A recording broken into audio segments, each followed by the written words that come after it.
Aujourd'hui, j'aimerais beaucoup plus parler de la vie de la sanctification. Il n'y a pas de vie d'intimité avec Christ sans sanctification. Il n'y a pas de vie d'intimité avec Christ si nous ne sommes pas saints et si nous ne vivons pas cette vie de sanctification avec lui. Et nous lirons dans 1 Thessaloniciens,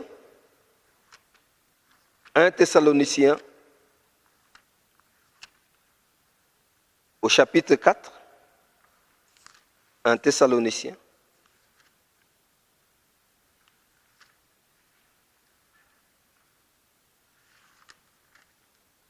Un Thessaloniciens, chapitre 4. Nous lisons le verset 3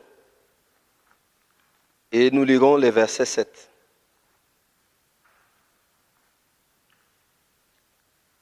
Ce que Dieu veut, c'est votre sanctification. C'est que vous vous absteniez de l'impudicité. Au verset 7, la Bible dit, car Dieu ne vous a pas appelé à l'impureté, mais à la sanctification. Et la Bible commence par dire, c'est que Dieu veut. Nous devons savoir, Dieu veut quelque chose pour nous. Il veut que nous puissions vivre cette vie de sanctification. Vous savez, il y en a beaucoup qui font la sanctification comme un slogan. Il ne faut pas que ça soit un slogan, mais plutôt que ça soit un mode de vie que nous devons adopter et marcher dans cette vie de sanctification. La Bible dit, car Dieu ne vous a pas appelé à l'impureté, mais plutôt à la sanctification. Et pour vivre cette vie d'intimité avec lui, nous devons comprendre que nous ne sommes pas appelés à l'impureté. Et la plupart de nous, nous nous retrouvons que nous nous souillons d'une manière ou d'une autre. Et pourtant, nous sommes appelés à vivre une vie de sanctification. J'aimerais vous dire ceci, la sanctification, pour que nous arrivions à faire de cela une vie, nous devons payer un prix. Il n'y a pas de sanctification sans sacrifice. Et cela, c'est un travail que vous devez faire en vous-même. Ce n'est pas un travail qu'on va vous pousser, mais c'est un travail qui vient de vous, que vous devez réellement vous sacrifier. Il y a des choses que vous devez sacrifier pour vivre la vie de sanctification. Vous savez, si vous ne vous sacrifiez pas, si vous ne cédez pas à certaines choses, il vous sera difficile de vivre cette vie de sanctification. C'est bien de dire sanctifié, je suis sanctifié, je suis purifié. Mais si en vous, il n'y a pas un effort, il n'y a pas un sacrifice qui vous pousse à vivre cette vie de sanctification, vous ne pourrez pas. Parce que ce n'est pas pour la première fois que vous avez entendu la parole de Dieu. Ce n'est pas pour la première fois qu'on vous parle de la sanctification. Vous avez déjà entendu. Mais vous vous retrouvez que vous vous retournez dans les mêmes choses. Dieu ne t'a pas appelé à l'impureté. Dieu t'a appelé à la sanctification. C'est un mode de vie que vous devez apprendre à vous mettre à part, à vous sanctifier pour Dieu. Vous savez, prier ne suffit pas si en vous, vous ne vivez pas cette vie de sanctification. Pour que votre prière ne soit pas vaine, vous devez réellement vivre cette vie de sanctification. Pour que votre vie d'intimité avec Dieu ne soit pas un slogan, vous devez vivre cette vie de sanctification. Vous savez, la parole, quand on la prêche et quand nous l'entendons, on ne force pas. Mais plutôt, Dieu vous parle afin que vous puissiez changer, afin que vous puissiez adopter une autre mode de vie dans lesquels vous allez vivre avec ces dieux. Et la Bible, quand il nous dit, c'est que Dieu veut. Il y a des choses que Dieu attend de toi. Il y a des choses que Dieu veut que tu fasses. C'est que Dieu veut. Et à chacun de nous, Dieu demande quelque chose. C'est cette vie de sanctification. C'est ce que Dieu vous demande. Dieu en te regardant, même ce soir quand Dieu te parle, il te demande une chose. C'est que Dieu veut de chacun de nous et que nous puissions vivre cette vie de sanctification, afin que l'intimité avec lui soit une vie.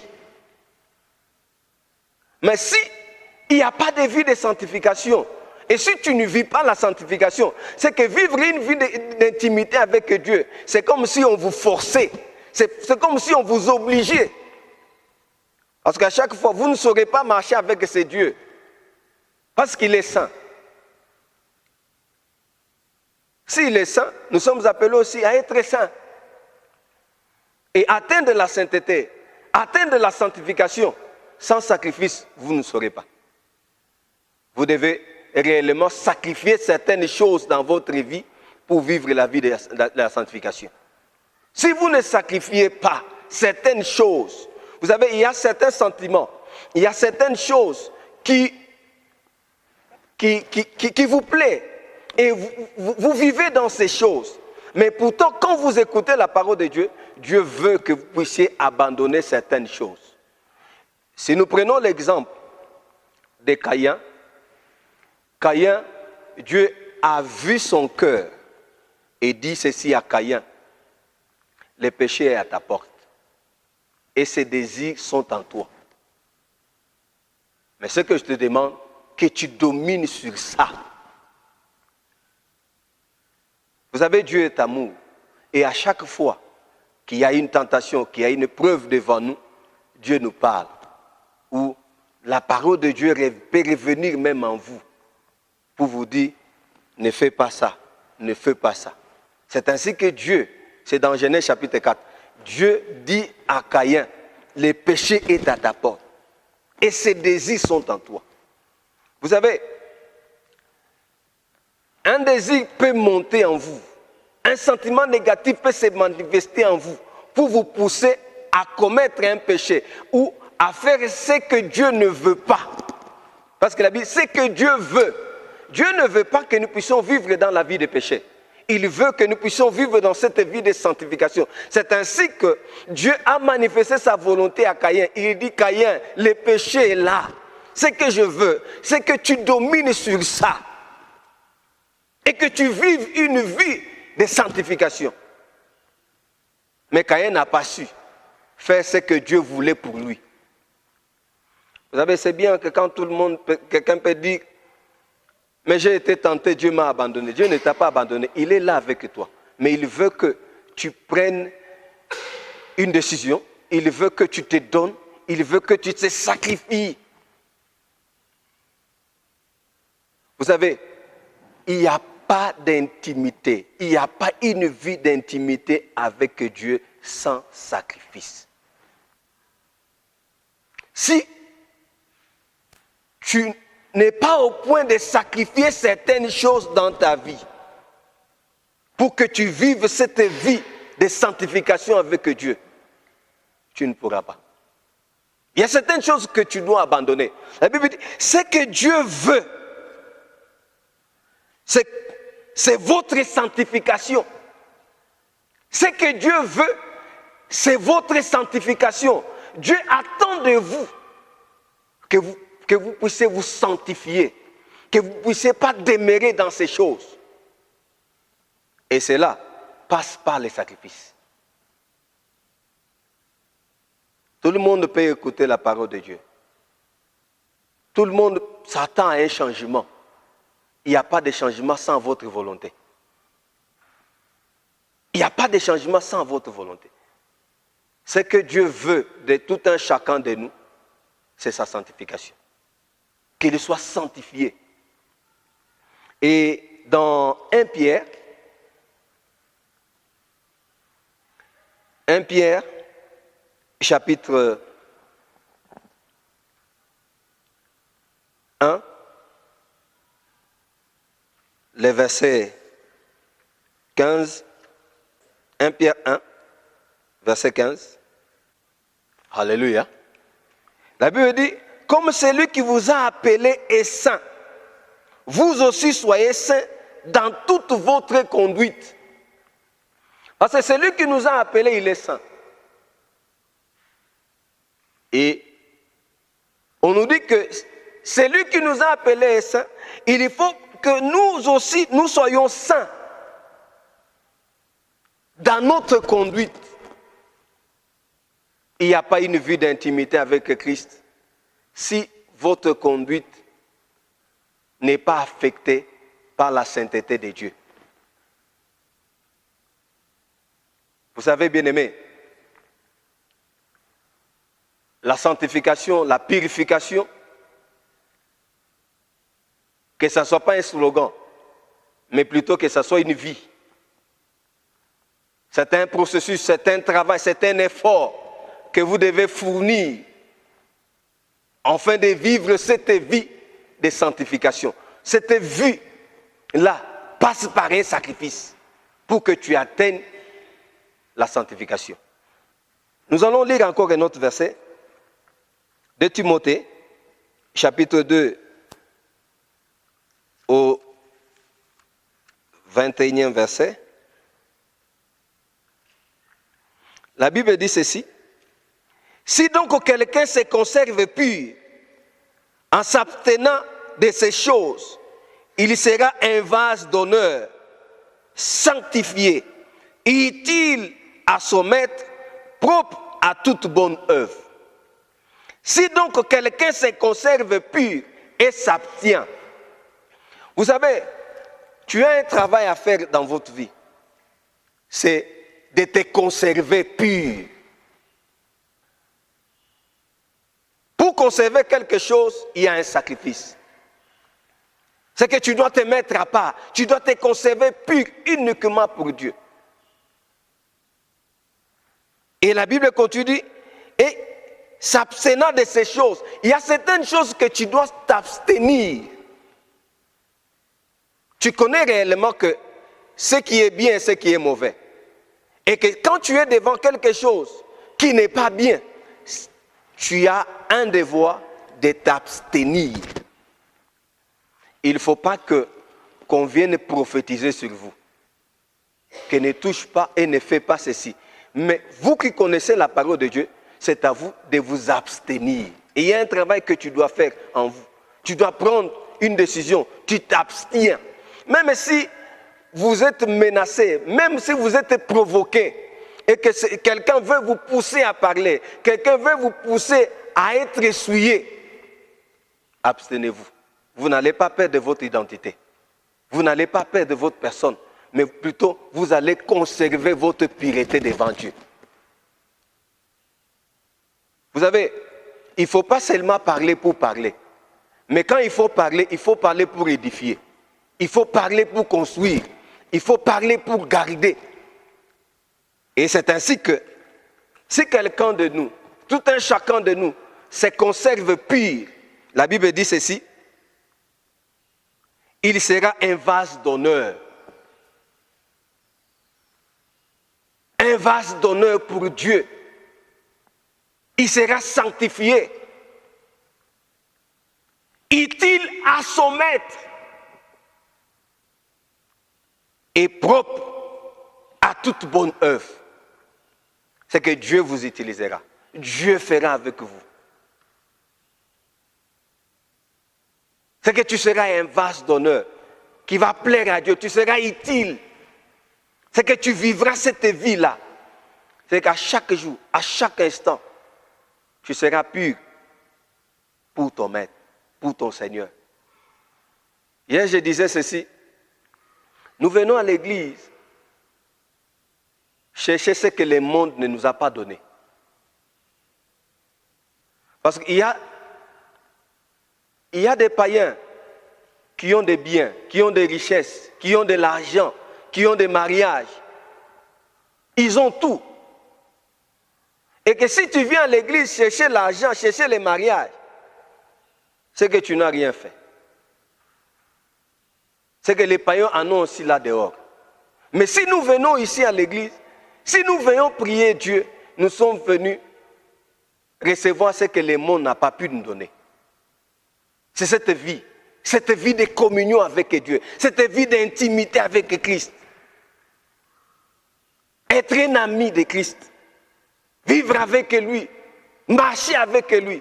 Vous savez, croire en Dieu, c'est une autre chose. Marcher avec Dieu, c'est une autre chose.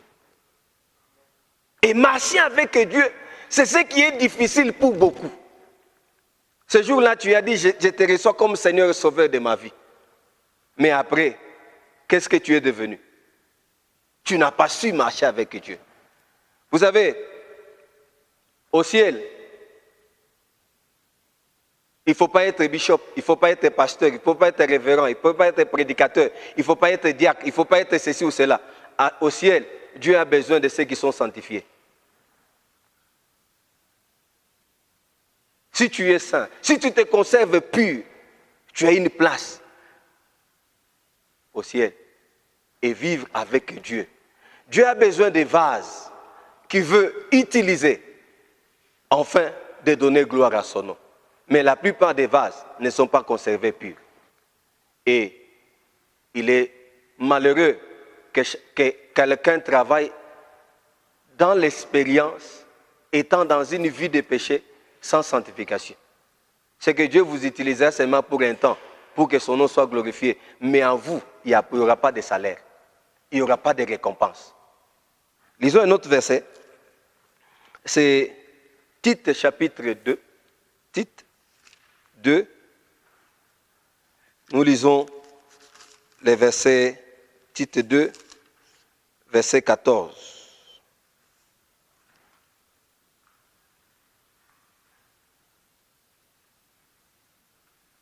Tite 2, 14.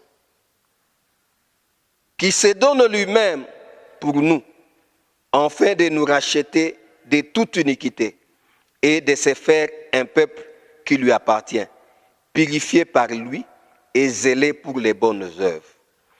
Nous sommes purifiés par lui, par le Seigneur. Si tu te donnes à Dieu, si tu te consacres à lui, si tu te remets entre ses mains, tu seras purifié par lui, afin d'être utile à toute bonne œuvre. Le Seigneur veut réellement que nous puissions le ressembler. Parce que celui qui nous a appelés, il est saint, nous devons aussi être saints. Nous devons aussi nous sanctifier. Il ne suffit pas seulement de dire, Seigneur, sanctifie-moi, purifie-moi. La sanctification, c'est une vie.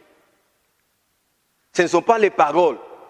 Si la sanctification était les paroles, tout le monde était saint ou devait être saint. Mais la sanctification, c'est une vie que tu dois réellement vivre. Et si c'est une vie, il y a aussi un sacrifice à payer pour être saint et pour être pur. Vous savez, il y a quelqu'un qui a dit ceci. Si vous voyez un chrétien debout dans la foi, après une année, sachez qu'il a payé un prix pour demeurer debout. Parce qu'il y a tant de tentations, tant d'épreuves. Si ce n'est pas ici à l'église, c'est à ton travail. Si ce n'est pas à ton travail, c'est dans ta maison. Si ce n'est pas dans ta maison, c'est dans votre famille. Si ce n'est pas, c'est dans les quartiers. C'est que partout tu es tenté. Mais plutôt tu es appelé à vivre cette vie d'intimité avec Dieu. Mais comment vivre? Quelqu'un dira peut-être, Seigneur, viens me prendre et que j'aille au ciel. Mais Dieu veut, il t'a laissé ici sur terre parce qu'il veut achever cette vie de sanctification, de la purification, pour qu'au ciel là-bas, que tu entres pur et saint. Et que tu vives cette vie d'intimité avec Dieu étant pur, étant saint. Vous savez, le message de la sanctification n'est pas prêché aujourd'hui dans les églises. Amener les gens à la vie de la purification. Vous savez, nous attendons tous la parole de Dieu. La Bible est pleine de bonnes choses. Mais nous ne l'exploitons pas. Plutôt, nous exploitons ce qui attire notre volonté. Ce qui nous pousse. Et peut-être pour soutenir nos faiblesses. Mais plutôt, Dieu, ce que Dieu veut de tout un chacun de nous, c'est la vie de sanctification. Quand Christ a dit, Père, je sais que tu m'exauces toujours, il se connaissait. Il savait ce qu'il est.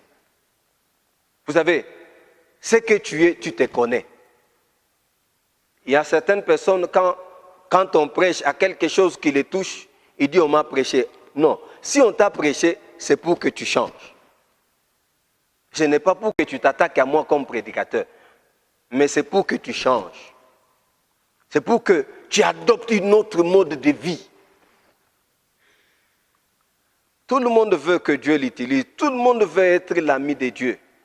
Vous ne pouvez pas être un ami de Dieu sans sacrifice.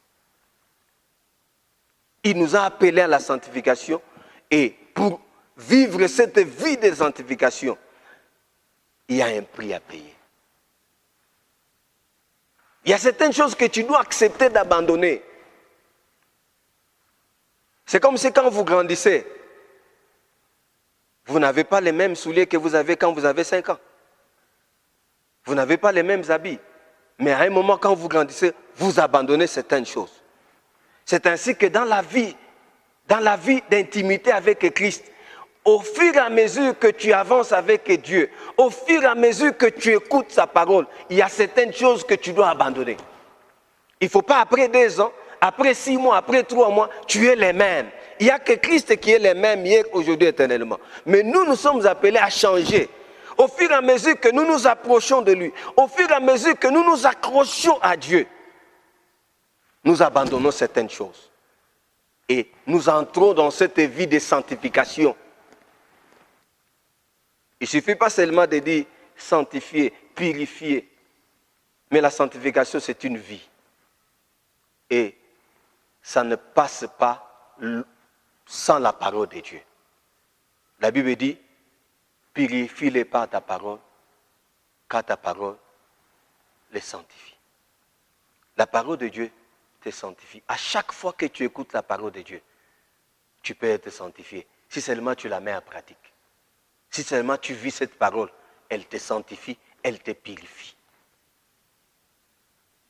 Et tu peux faire de l'intimité avec Christ une vie si tu acceptes d'adopter un autre mode de vie, la vie de la sanctification et de la purification. Que ta bouche, tes yeux, ton corps soient réellement les temples de Dieu. Cela passe par les sacrifices. Pour aujourd'hui, j'aimerais terminer par là. Mais j'aimerais que tu pries pour toi-même. J'aimerais que tu te regardes pour prendre une décision. Dieu te l'a laissé à toi seul. Tu en as beaucoup entendu. Et parfois, Dieu t'a parlé. Il t'a dit même ce que tu dois faire. Mais souvent, tu n'obéis pas. La Bible dit l'obéissance vaut mieux que le sacrifice. Obéis à cette parole et tu vivras cette vie d'intimité avec Dieu. Et nous verrons la puissance de Dieu se répandre. Et si seulement tu te conserves pur, l'onction de Dieu se répandra. La puissance de Dieu se manifestera. Et Dieu agira d'une manière ou d'une autre. Tout passe par la sanctification. Est-ce que tu peux prier avec moi? Tu peux prier pour toi-même. Tu vas remercier Dieu pour cette parole. Et tu vas dire à Dieu, j'aimerais vivre cette vie de la sanctification. Que la sanctification ne soit pas seulement des paroles, un slogan, mais que ça soit une vie. J'aimerais que tu pries pour toi-même. Prions dans le nom de Jésus. Seigneur, merci car tu es Dieu. Yahweh, car tu es le Dieu de gloire, ô le Dieu de grâce. Ô le Dieu tout-puissant. Père éternel, ô Père mon roi, j'aimerais, ô Père mon Dieu, que tu m'aides à vivre une vie de sanctification. J'aimerais, ô Père éternel, ô le Dieu de grâce, être en intimité avec toi. J'aimerais, ô Dieu de gloire, ô Père éternel, prendre la décision, ô Père et mon roi, de sacrifier certaines choses qui me font priver de la vie de la sanctification. J'aimerais, ô Père éternel, ô le Dieu de grâce, vivre cela parce que tu dis, c'est que Dieu veut, c'est votre sanctification. C'est que tu attends de moi que je sois sanctifié, que je sois purifié, ô Père éternel, que je vive, ô Père éternel, cette vie de sanctification. Merci Père éternel, merci ô Dieu de gloire, car tu es Dieu. Amen. Que Dieu nous bénisse.